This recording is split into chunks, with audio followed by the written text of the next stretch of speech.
Good afternoon. Welcome to the Midday Mull for Saturday, the 19th of December.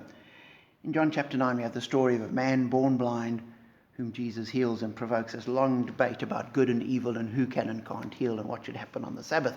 However, I was struck by the opening verses. Verse 1, as he went along, he saw a man blind from birth. His disciples asked him, Rabbi, who sinned, this man or his parents, that he was born blind? Now, the disciples clearly thought that this blindness was a punishment for evil. Somebody had done something wrong, and therefore this man was born blind. And it's a kind of convenient, linear, simplistic analysis. You do something bad will happen to you. And you see that talked about in the world, described as karma. You do bad will happen to you. You do good will happen to you. It'd be wonderful if that is true, but it's not. And I look around the world and I see a number of really wonderful people who've just done good and loved and been generous and compassionate. And yet they have bad things happen to them for no apparent reason. And they pray and they're stuck in whatever the bad thing is. And I know a number of people that end up dying of the sickness that came upon them, the cancer or the stroke or whatever it was. And that wasn't a punishment. Because I've also seen other people who are particularly wicked and sinful, selfish and self-centered to the core, exploiting people, chewing them up and throwing them out, and they go through life leaving devastation around them, but they're fine. And their end of life is they're happy in a contented place, and in full of life, full of comfort and all sorts of good things. The destruction that they've left in their wake doesn't impact them at all.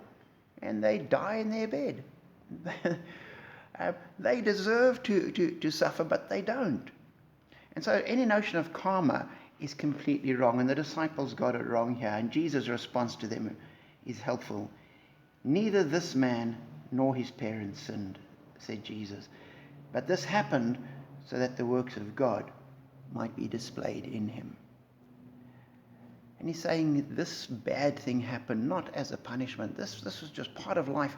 And God put it into his plan, and he was going to do something good.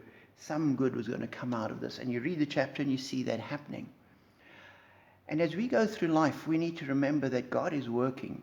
And sometimes we will be in a good place, and we'll be blessed, and we can thank God for that. Sometimes we'll be in a bad place. And we mustn't listen to the voices that say, oh, that happened to you because you were sinful.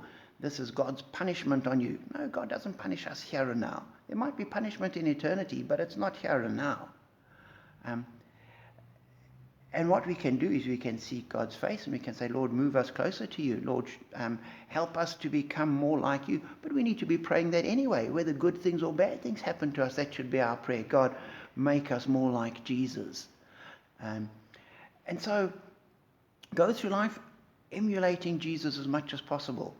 And whether good things or bad things come your way, that is how life works. And we keep clinging to Jesus.